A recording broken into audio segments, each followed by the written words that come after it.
Sa mga nagbabasa ng Bible, o kung kayo man ay nakapanood ng Ten Commandments, ang Ten Commandments yan ay pelikula na hinango sa Biblia. Hindi ako nagkakamali, yun ay nagsimula sa Exodus.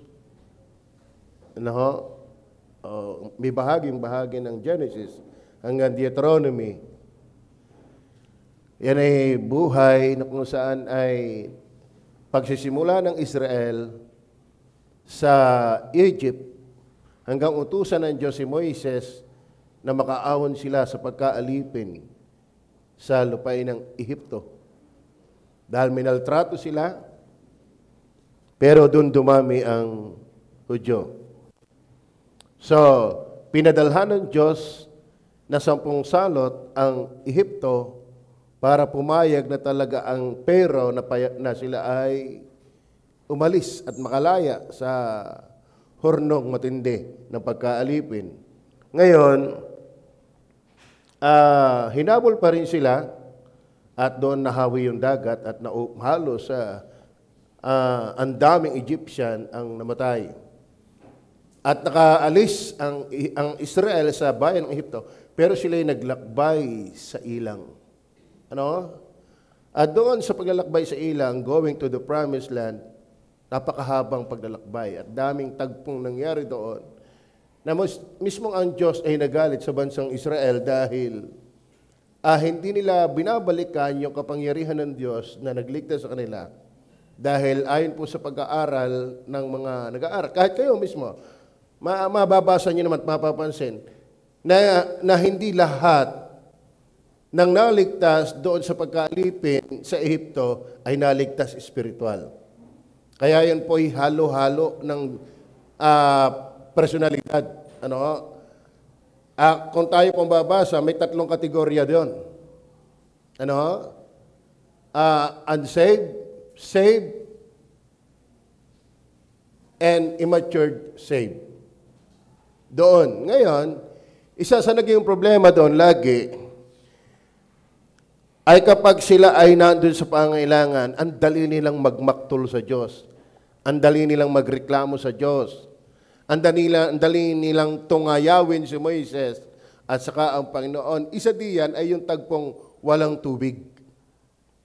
Kung nabasa niyo yan. Wala silang mainom. Sabi nila, kami bagay, inalis mo pa sa Ehipto para patayin dito sa lugar na ito. Samantala doon sa Egypt, kadaming tubig, dito papatayin mo kami sa gutom. Sa uhaw, sabi ni Moises, pumunta ka doon sa bato, hampasin mo. At mula sa batong yon, lalabas ang tubig. Yan ang tagpo. Naintindihan niyo ba yon? At yung pong tagpong yon ay tunay na naganap. Ngayon, ang nakakatuwang katotohanan mga kapatid, and did all drink the same spiritual drink. No? For they drank of that spiritual rock that followed them. Yun palang hinampas ni Moises para bumulwak, lumabas yung maraming amount ng tubig. Yan pala ay metaphor of Christ. So number 1, ang ating pag-uusapan kasi the rock. Hindi ito pakain sa baboy. Yun ang the rock. Ito po ay ang bato. Ang bato. Ngayon, tingnan niyo po yung verse 4, and did all drink the same spiritual drink. Bagaman yun po ay literal na tubig, pero nagko-convey ng spiritual na tubig. Kasi kung si Kristo po ay metaphor sa rock, yung tubig naman po ay metaphor sa life. Naintindihan niyo ba yan?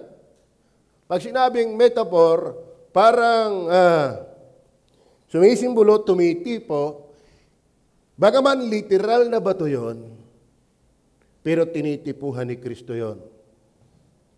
Are you with me? So, at lahat ay nagsiinom ng isang inuminding ayon sa Espiritu, sapagkat nagsiinom sa batong ayon sa Espiritu na sumunod sa kanila.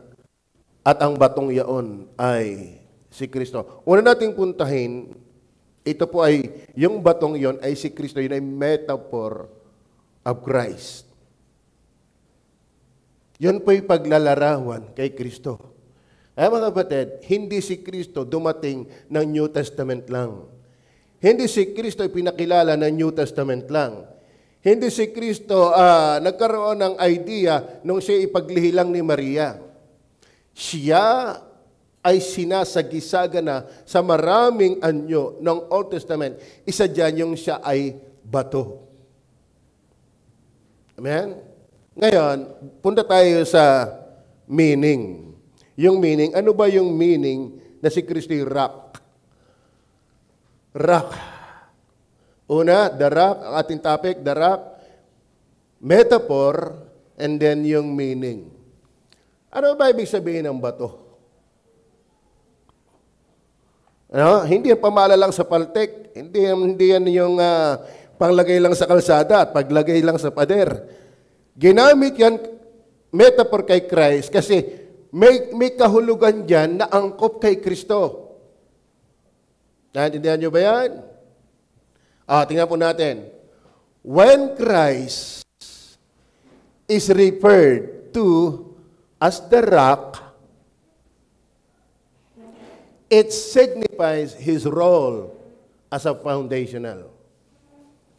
Alam niyo po mga kapatid, kapag bato, yan ay ginagamit, yan ay nangangahulugan lagi ng saligan. Sandigan. Are you with me? Pag magtatayo ka ng bahay, hindi yan sa putik ilalagay. Hindi sa buhangin. Para matibay ang bahay, dapat nakatayo sa bato. Si Kristo ang saligan. Mga kapatid, ang buhay na walang Kristo'y mahuna. Tatandaan niya. Kung paano ang bahay na walang bato, walang pundasyon, tanyo, wala kayong makikitang building na kataas-taas na walang foundation. Amen? Hindi pa nalindol tutumba yan. Baka malakas lang na hangin. Dagasaan yan, yung malakas na bagyo, sa lakas ng tumbayan. Bakit matibay ang mga building? May foundation. Ano ba? Ang tunay na rock, hindi secular. Maraming matatalino, kita nyo kagulo sa Senado. Hindi foundation, hindi katinuan, ang dunong ng mundo. Christ is the rock. Are you with me? Yung binasa natin, the rock. And did all drink the same spiritual drink? For they drank of that spiritual rock that followed them, and that rock was Jesus. So, ano ang ibig sabihin ng rock? Since ito ay metaphor of Christ, ano yung rock? Role as a foundational, saligan, unshakable. Pag sinabing unshakable, hindi matinag. Alam mo, lahat ng tao napatumba ni Satanas. Napapagkasala ni Satanas. Si Kristo lang ang hindi naitumba. Kaya walang pinakamatibay na saligan ng buhay, kundi yung hindi napatumba. Lahat ng tao hinahangaan mo, tumumba yan. Si Kristo lang ang hindi. Kaya si Kristo yung rock. Are you with me? Mga kapatid, lahat ng inaasahan mo, labas kay Kristo, paiiyakin ka niyan. Huwag kang magbigay ng iyong 100% trust, kumpiyansa sa mga bagay na labas kay Kristo. Hindi yan saligan. Bakit? Si Kristo ang pinapakilala ng Bibliang rock. Foundational, unshakable. Nako. Are you with me? Naiintindihan niyo ba yan? Lahat ng nilalang magigiba. Sabi ng Bible, ang langit at lupa ay lilipas. Datapwat ang aking mga salita hindi lilipas. Langit at lupa, lilipas yan. Bakit hindi sila yung pinipicture, yung minimetaporan ng rock? Naintindihan niyo ba yan? When Christ is referred to as the rock, it signifies His role as a foundational. And unshakable. Ay mga kapatid, meron kang buhay pananampalataya na hindi matitinag kapag yan ay na kay Kristo bilang saligan na hindi natitinag.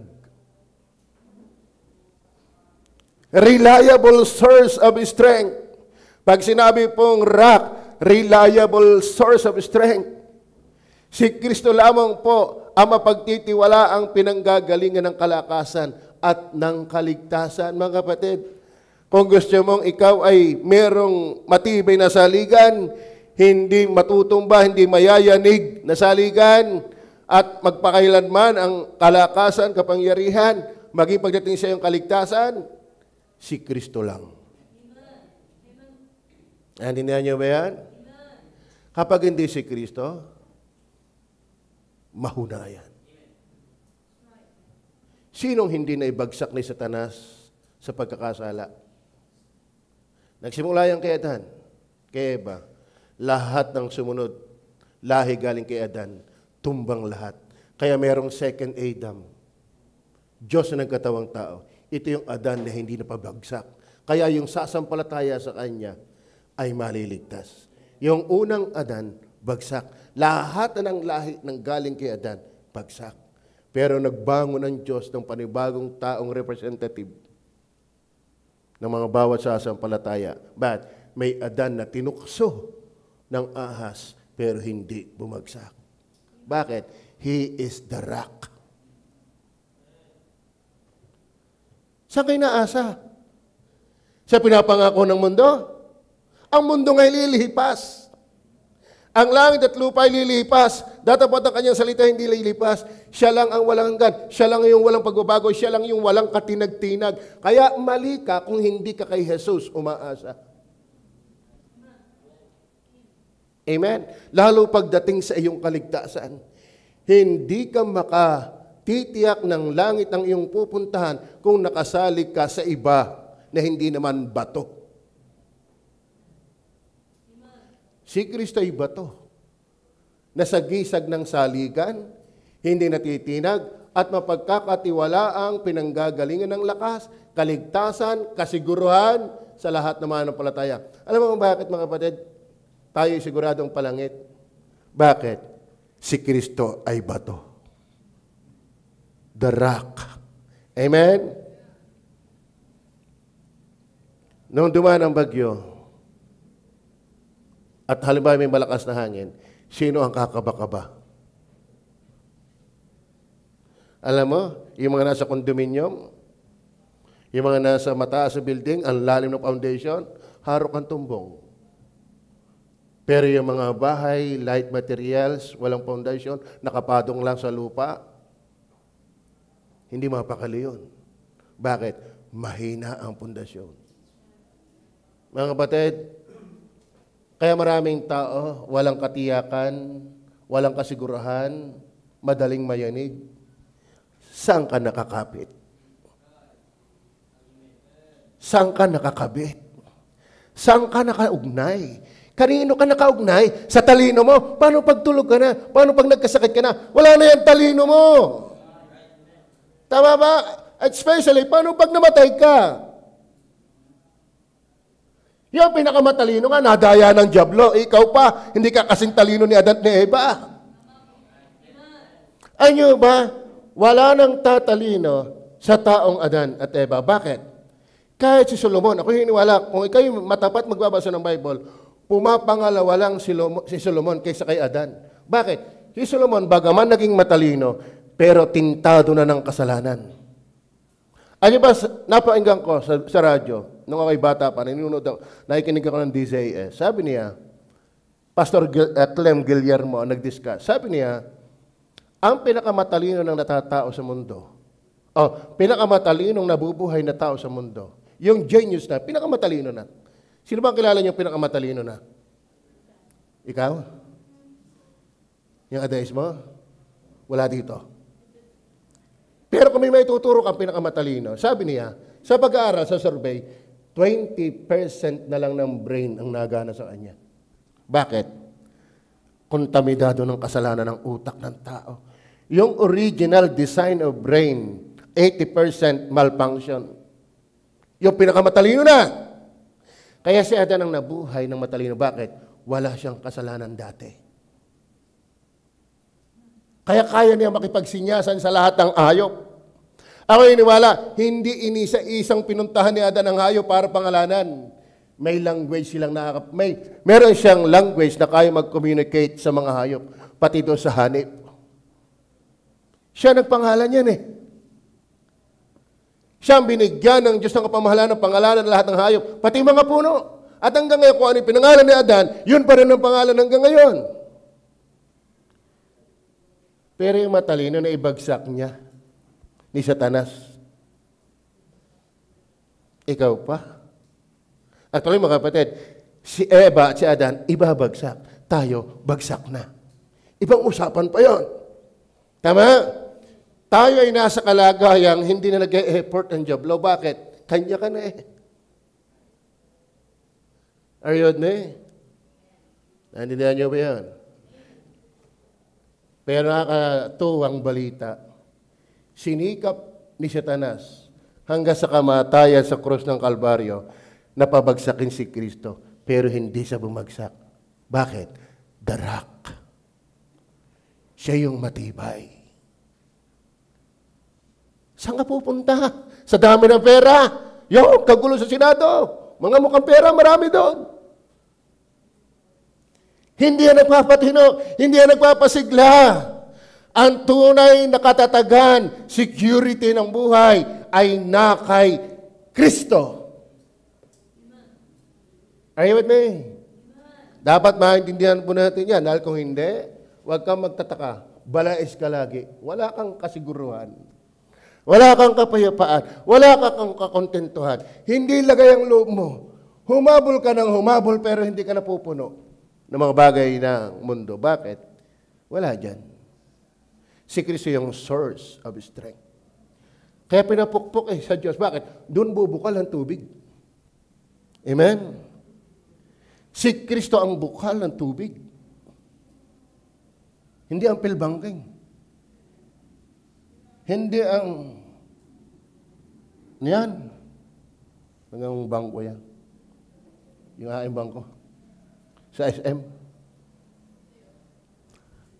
BDO. Hindi BDO. Hindi religion. Do you believe that? Do you believe that? Alam mo kung ikaw naandito para lang makinig, wala kang pananampalataya, hindi ka rin makikinabang. Ano po? Ang salita ng Diyos ay hindi biro yan. Ang salita ng Diyos ay hindi parang pampaganda lamang ng isang programa. No. Every time you listen to the Word of God, mananagot ka dyan kapag hindi mo yung pinaniwalaan. Ang salita na iyong pinapakinggan ngayon na hindi mo pinapaniwalaan, yan din ang hahatol sa iyo isang araw. Amen? Naniwala ka si Jesus. Piniliwanag na si Jesus lang ang saligan. Pero kanino ka sumalig? Kanino ka sumandig? Tama ba? When Christ is referred to as the rock, it signifies His role as a foundational, unshakable. Tayo nangangalay eh.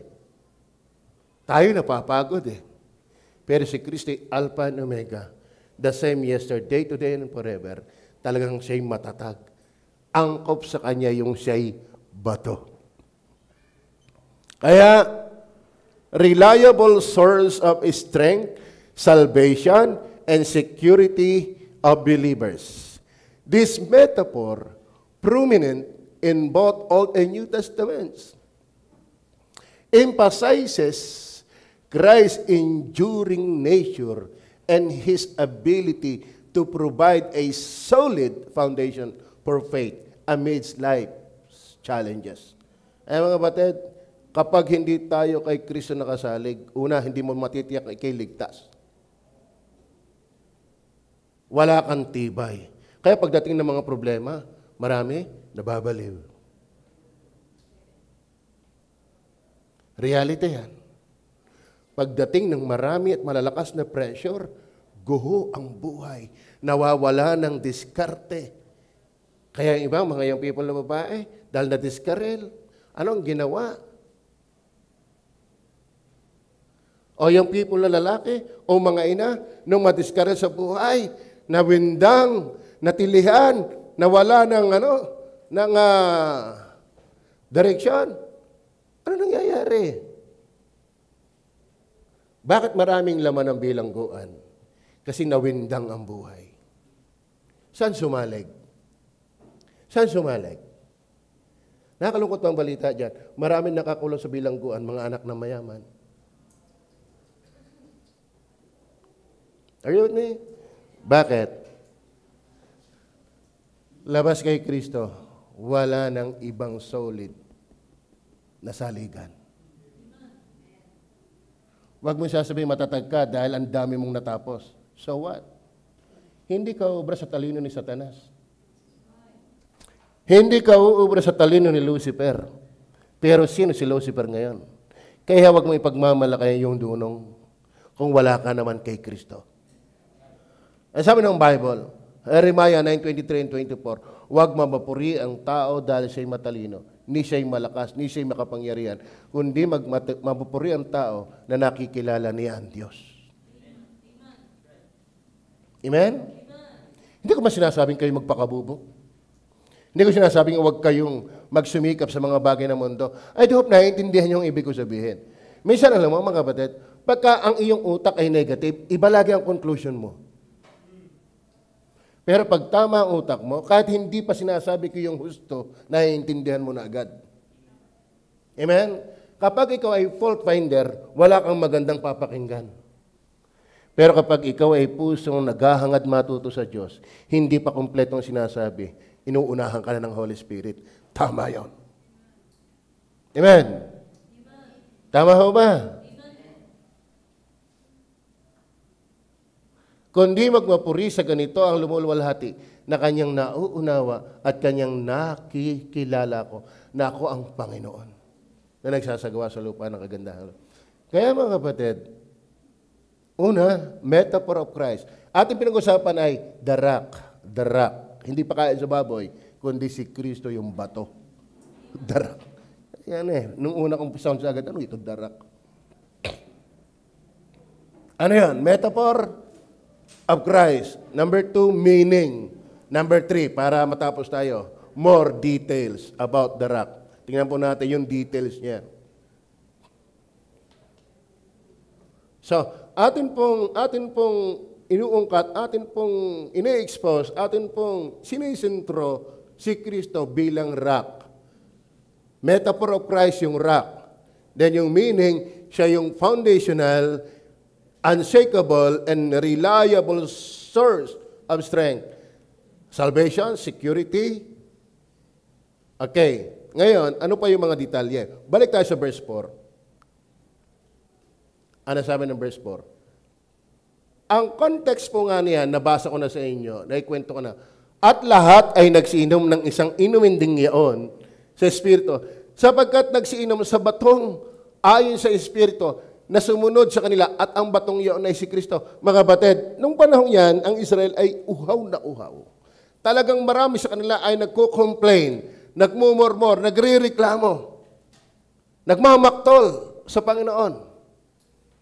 Kaya inutusan si Moises, pumunta ka doon sa may bato, nalimutan ko na yung lugar, at doon ihampasin mo. Si Moises nga, nagkasala din diyan. Ang sabi niya, hindi naman sinabing dalwa. Sabi, hampas lang yata. Pero dinalwa ni Moises. Bakit? Alam niyo ba, minsan ang mga leader nadadala ng mga attitude ng pinapangunahan. Naintindihan niyo ba yan? Ako yun, walang sa galitan ni Moises, pati ang Panginoong Sus na pagdiskitahan. Ayun, may. Minsan kami nagpalayas ang demonyo. Ang ganit ng demonyo. Nginingibitan kami. Nginingibitan kami. Pero habang nagtagal, ako'y cast out, biti, wala malang pangangatal. Sabi ko, ito ba talaga napuposes ang demonyo? Ito baga? Tinanong ko yung ina, yung pala hindi nakakatulog. Walang demonyo ito. No? Alam niyo ba sa kalituhan ko, pati ang Painusos, pinapalayas ko na. Painusos, lumayas ka. Demonyo yung pinapalayas ko sa sobrang lito. Parang si Moises, sa santintindi ng sama ng loob sa Israelites, hinampas niya ang bato ng 2 beses. Kaya nga siya hindi nakapasok ang promised land. Are you with me? But my point is this. Nung hampasin nga ni Moises, bumukal ang tubig. More details about the rock. Siya talaga yung source of life. Amen? Mga kapatid, hindi ang sipag mo. Hindi ang diskarte mo ang source. Kasi wala ka namang sipag, wala ka namang diskarte kung patay ka. Kaya ka nakakakilos dahil mayroong rock, the very source of life. At hindi lang po literal na water ang tinutukoy dyan. Ang sabi, spiritual water. Alam mo, ang buhay ng tao, hindi puro pang katawan lang. May spiritual na buhay. Kaya si Kristo, nang iminimit tayo, hindi lang tayo binibigyan ng bigas, kanin, tinapay, kaldereta. No, binibigyan din tayo ng Word of God. Bakit? Ang buhay ng tao, hindi puro physical lang.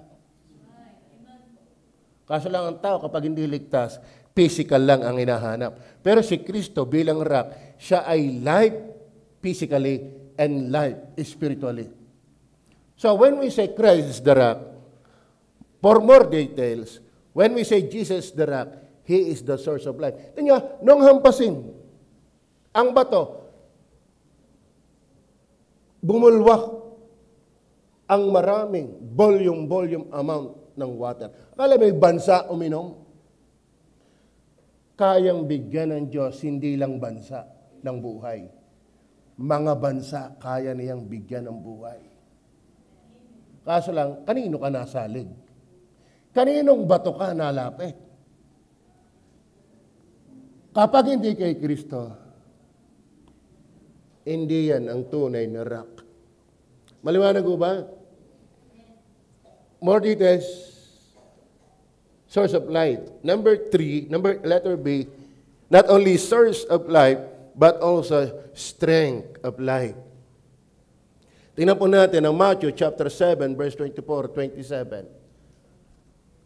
Kaya't ang bawat dumirinig ng aking mga salitang ito at ginaganap ay matutulad siya sa isang taong matalino na itinayo ang kanyang bahay sa ibabaw ng... Saan itinayo? So, sino yung nagtatayo sa bahay ng bato? Ang sabi, kaya't ang bawat dumirinig. Nakikinig ba kayo? Okay, salamat sa Panginoon. Pero tapos na ba ang pangungusap doon? Kaya't ang bawat dumirinig ng aking mga salitang ito. At nakikinig ba kayo? Nakikinig ba kayo? Padalawang tanong. Gagawin nyo ba yun? Pinapakinggan nyo ngayon? Kaningan. Amen kayo ng simula. At ang bawat dumirinig ng aking mga salitang ito, nakikinig ba kayo? Nakikinig ho ba kayo? Naiintindihan ho ba yung pinapakinggan? Tapos, at ginaganap. Amen. Hindi, ibig sabihin, hindi pala sapat yung nakinig ka lang. Kasi may positibong tinutok mo, pinupuntahan ang nakikinig at gumaganap. Hindi lang yung nakikinig. Kaya't ang bawat dumirinig ng aking mga salitang ito at ginaganap. Alam niyo ba kanyang mga salitang yan? Nagsimula sa Matthew chapter 5. Kasi ending na yan ng Beatitude of the Mount, o Sermon of the Mount. Kaya kung sinasabi, yung dumirinig ng aking mga salitang ito, basahin mo Matthew chapter 5. Chapter 6, ano itinuro? Mapapalad ang mga mapagpakumbabang loob. Mapapalad ang mga nahahapis. Mapapalad ang mga nauuhaw sa katwiran at sa katotohanan. Ang nagugutom. Tapos, mapapalad ang mga may malilinis na puso. Mapapalad ang mga maawain, mahabagin. Mapapalad ang pinag-uusig sa aming pangalan. Di ba? Kayo ang asin at ilaw ng sanglibutan ito. Pagdating sa chapter 6, itinalakay ang pananalangin. Pagdating sa chapter 7, mag-ingat kayo sa mga mangaral, sapagkat sila nag-aanyong tupa, pero lubo ang loob. Sa puno makikita ninyo, sa bunga makikita ninyo kung anong puno. Makagpagbubunga baga na mabuti ang masamang puno. Malapad at maluang ang daan patungo sa pagkapahamak at marami doon ang nagsisipasok. Makitid at makipot ang daan patungo sa buhay at do'y kakaunti nakakasumpong. Yan ang mga laman. Are you with me? Ngayon, conclusional, sabi niya, mapapalad, kaya't ang bawat dumirinig ng aking mga ipinangaral na yun, sa mga salitang ito, at ginaganap, ay saan matutulad? Sa isang taong matalino. Amen? Bakit? Na tinatayo ang kanyang bahay sa ibabaw ng bato. Sinong bato? Ano ating pamagat? The rock. Ang matalino pala, yung ang buhay ay itinatayo kay Kristo. Paano? Nakikinig at sumusunod. Kung nakikinig ka lang, hindi ka pa rin matalino. Kasi hindi doon natapos. Amen. Tama ho ba? Is that my words? Or Christ's words? Si Kristo ang makapagsasabi na kung sino yung matalino. Hindi ikaw. Hindi ang kadayos mo. Para kay Kristo, ang matalino, yung nagtatayo ng kanyang buhay sa bato. Ng kanyang bahay sa bato. Sinong bato? The rock. 1 Corinthians chapter 10 verse 4. Si Kristo yung bato. Amen. Kaya huwag kang matalino sa tingin mo at sa palagay mo. Ang magandang matalinong hindi ka mag-aalinlangan. Yung ang buhay mo ay naniniwala kay Kristo at nagpapasakop kay Kristo. Maliwanag ho ba? Maliwanag ho ba? Kaya't ang bawat dumirinig ng aking mga salitang ito at ginaganap ay matutulad sa isang taong matalino na itinayo ang kanyang bahay sa ibabaw ng bato. Verse 25. Mga kapatid, please lang. Huwag kayong mag-aakala na gagaling kayo na hindi nakatayo kay Kristo. Padadamahin ka lang ng dyablo. Amen. Maliwanag ko ba? At lumagpak ang ulan. Yan mga kapatid. Hindi lang ulan ang ating aasahan. Bumaha. Kalahin ulan lang nakakabahana. At tumihip ang mga hangin.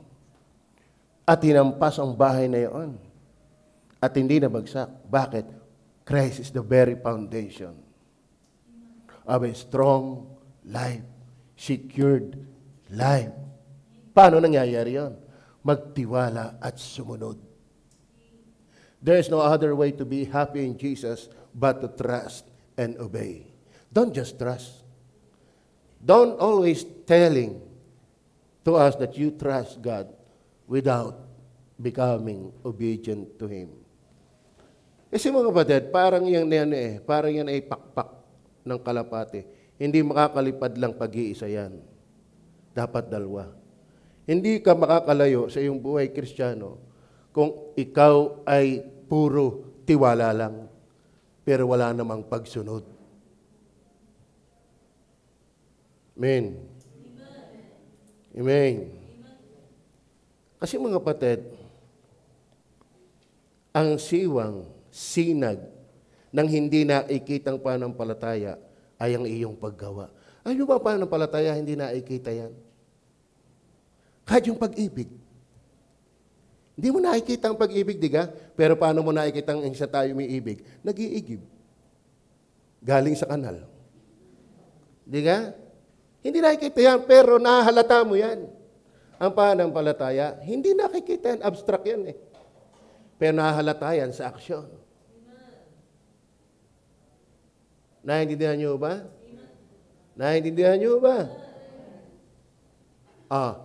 Tingnan naman natin ang verse 26 and 27. Hindi kayo nakikinig sa aking salita. Nakikinig kayo ng mga salita ni Kristo. Verse 26, tingnan po natin. At ang bawat dumirinig ng aking mga salitang ito. Nakikinig ba kayo? Pakilakas naman. Dumirinig ho ba kayo? Ngayon.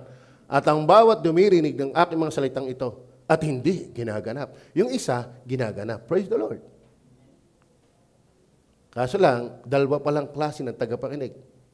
Isang nakikinig lang, pero wala lang. Pero isang nakikinig na gumaganap.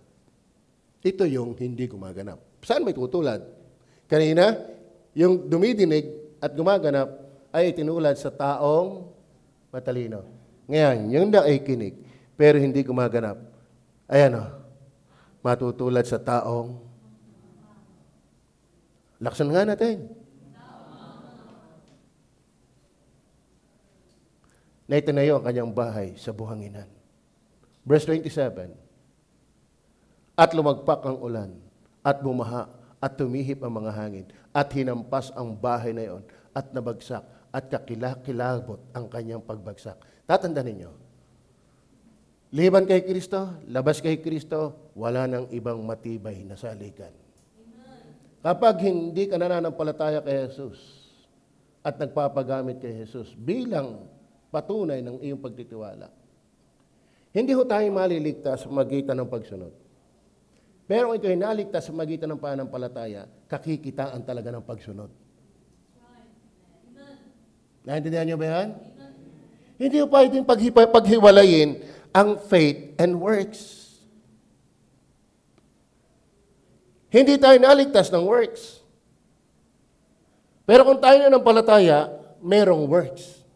Kaya kung babasahin niyo Efeso chapter 2 verse 8 and 10, naligtas tayo sa magitan ng biyaya ay sa pananampalataya. Ito hindi niyo sarili, ito kaloob ng Diyos upang sinuman ay huwag magmapuri na tayo ginawa niya para sa mabubuting gawa.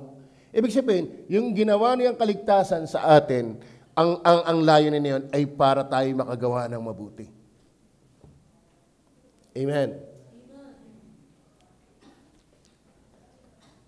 At hinampas ang bahay na yun. So, more details, source of life, strength of life. Ang tao o ang sino mang nakikinig ngayon, pero sa linggo'y wala na uli. Hindi na uli nagbabasa ng Bible. Hindi na uli nananalangin. Buhay, mundo uli ang style. Sa kanya yun, damdamin nakasalig, hindi sa bato. Are you with me? Then number 3, not only source of life, strength of life, ito pa, stability of the church. Stability of the church. Rin po, Matthew 16 verse 18. At sinabi ko naman sa iyo na ikaw ay Pedro, at sa ibabaw ng batong ito ay itatayo ko ang aking iglesia, at ang mga pintuan ng Hades ay hindi magsisipanay laban sa kanya. Ano mga batid, kung bakit ang iglesyang ito ni Kristo hanggang ngayon ay buhay pa?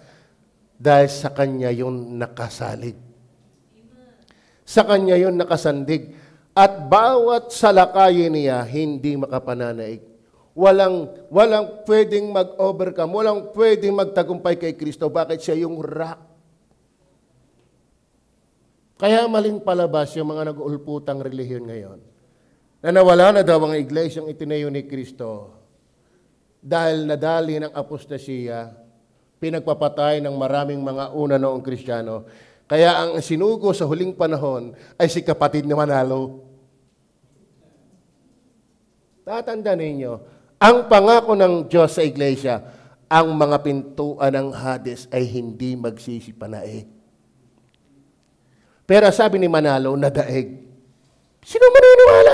Mas maniniwala ako kay Kristo na siya yung rock kaysa yung Manalo na hindi nagsasabi ng totoo. But ano ang pangako sa iglesyang kanya itinayo? Matthew chapter 28 verse 20. Tingnan niyo po.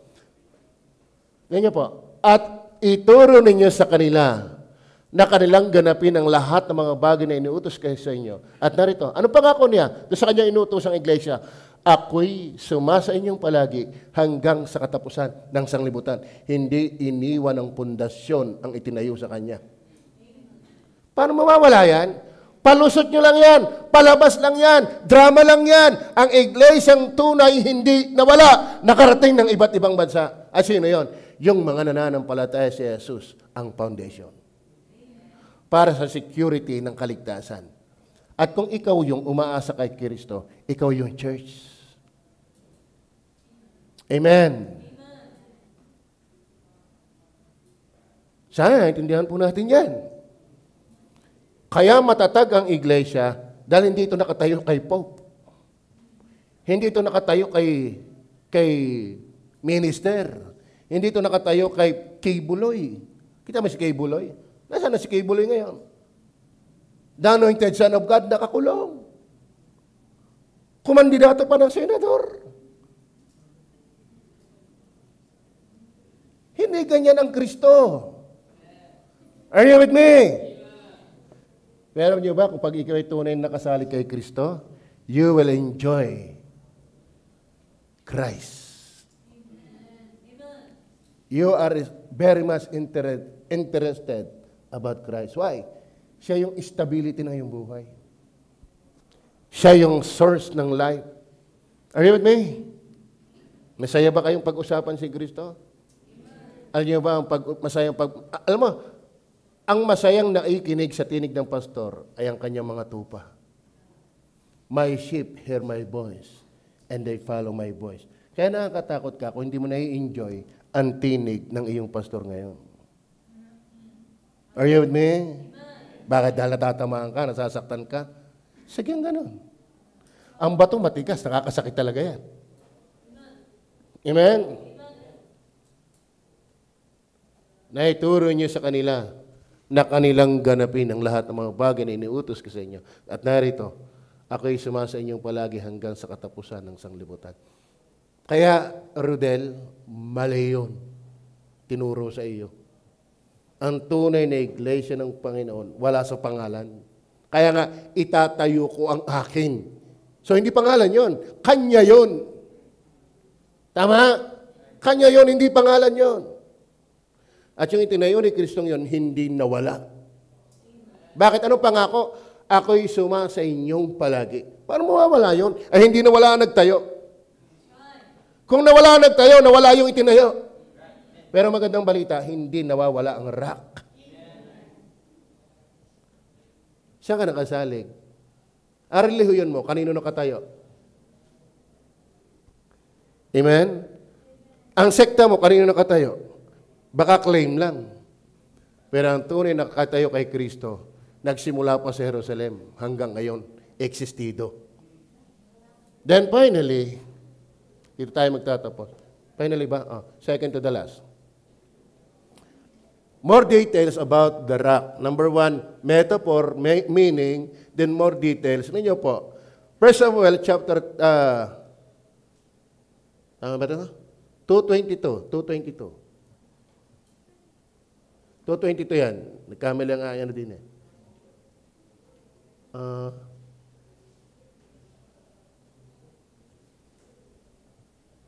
Tayo muna. 2 verse 2. Walang banal na gaya ng Panginoon, sapagkat walang iba liban sa iyo, ni may batumang gaya ng aming Diyos. Sa English, ano yan?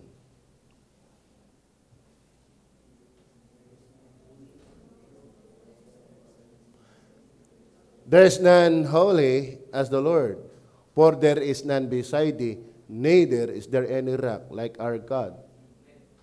O siya lang. Pero may punupunto pa ako dyan eh. 2 Samuel chapter 22 verse 47. Tingnan po natin. Yun. Ang Panginoon ay buhay. At purihin nawa ang aking malaking bato. Sino yung pupurihin? Panginoon. Na ang metaphor ay malaking bato.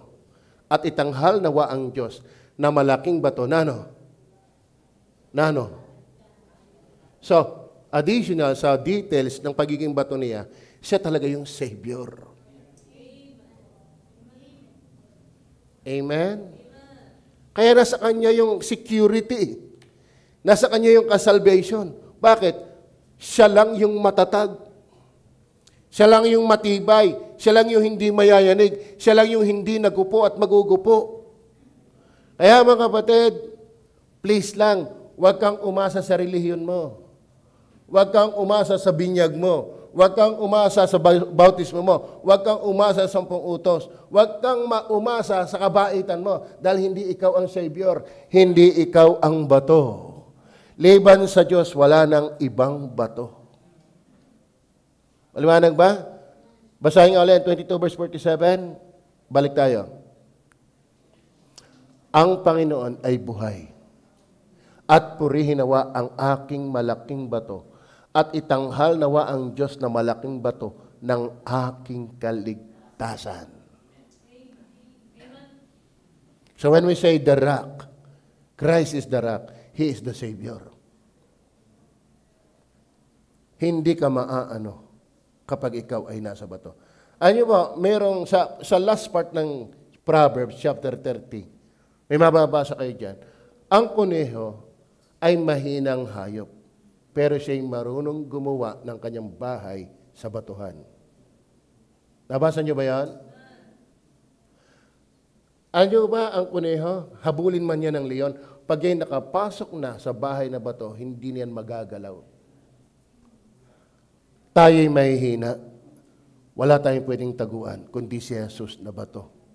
Dumating man si Satanas, dumating man ang parusa sa kasalanan, kaya ka patawarin, kaya kang iligtas, pumasok ka sa bato. Si Jesus ang safety ng ating buhay. Amen? Then last, ayaw ba more details? Ba si Kristo yung rock? Kasi ito ay hindi source of life, hindi lang source of life, strength of life, stability of the church, Savior. Ito ay speak of His divinity. Ano kung bakit si Kristo yung bato? Kasi siya talaga yung Diyos. Kaya mapapansin niya, 1 Corinthians chapter 10 verse 4. Anong part ng book yan sa Bible? New Testament. New Testament. Pero, kinote ni Apostle Pablo yung portion, yung tagpo sa Old Testament na hinampas ni Moises yung bato, yung palang batong yon ay si Kristo. Amen? Therefore, nag-i-exist na talaga si Kristo, wala pa New Testament. Hindi si Kristo nagsimula nung siya ipaglihi ni Maria lamang. Siya ay nagsimula sa pagiging tao nang siya ipaglihi ni Maria. Pero sa kanyang pagiging Diyos, matagal na siyang nandun. Amen. Alam mo kung si Kristo hindi batong yan, kung si Kristo ay hindi umiiral noon, dapat yung batong hinampas ni Moises, hindi tinawag na si Kristo yon. Naintindihan mo ba yan? Bakit tinawag na si Kristo yung bato? Ibig sabihin, hindi doon lamang nahayag si Kristo. Old Testament pa, ando na siya. In fact, wala pang Old and New Testament. Ang sabi ng Matthew chapter 11, verse 27, wala nakakakilala sa Ama kundi ang anak, at sa anak kundi ang Ama, kundi yung kanyang pagpahayagan. Wala pang pagpapahayagan, na ando na yung magpapahayag. In the beginning was the Word, and the Word was with God, and the Word was God. Amen. Tingnan pa natin. 1 Samuel 2 verse 2. Tingnan natin. Tatapusin ko na itong mga talata.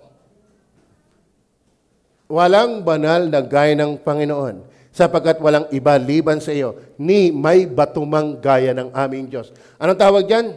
Sa bato? Gaya ng aming Diyos. Si Kristo tinawag na bato, therefore si Kristo talaga ay Diyos. Kaya siya yung matatag na saligan. Kaya si Kristo lamang ang sandigan. Bakit? Hindi magugupo ang Diyos. Hindi maglalaho ang Diyos. Hindi panghihinaan ang Diyos ang kapangyarihan, ng karunungan, ng kabanalan, ng buhay. Walang pagbabago kay Jesus, kaya siya yung bato. Maliwanag ko ba? 22 verse 32, 2 Samuel, dito tayo magtatapos, and 47. 2 Samuel 22 verse 32 and 47. Sapagkat sino ang Diyos liban sa Panginoon? At sino ang malaking bato liban sa ating Diyos? Si Kristo ba'y bato? Siya pala ay Diyos. Sabi ng Manalo, hindi. Marunong ka pa sa Diyos. Tama? Sabi ng Muslim, hindi. Sabi ng saksi, hindi. Pero sabi ng Bible, siya yung bato. At ang bato ay Diyos. Kaya siya yung matibay na saligan. Wag na wag kang aasa sa sarili mo. Igugupo ka niyan. Wag na wag kang aasa sa kapwa mo. Igugupo ka niyan. Wag kang aasa sa mga bagay na dumarating at nawawala sa iyo. Igugupo ka niyan. Bakit? Si Kristo ang bato. Then last verse 47. Ang Panginoon ay buhay at purihin nawa ang aking malaking bato at itanghal nawa ang Diyos na malaking bato ng aking kaligtasan. Yung bato ay Diyos. Hindi lahat ng bato ito, hindi yan Diyos. Yung context na sinasabi natin, 1 Corinthians 10 verse 4, yung batong tinutukoy doon na si Kristo, yan pala'y Diyos. Kaya pala, matibay na saligan. Amen. Maliwanag ho ba? Parang kaduda yung inyong amen. Maliwanag ho ba? Opo. Oh. Saan tayo tutulad? Sa matalino o sa mangmang? Tayo manalangin. Panginoon Diyos, sa langit, salamat po.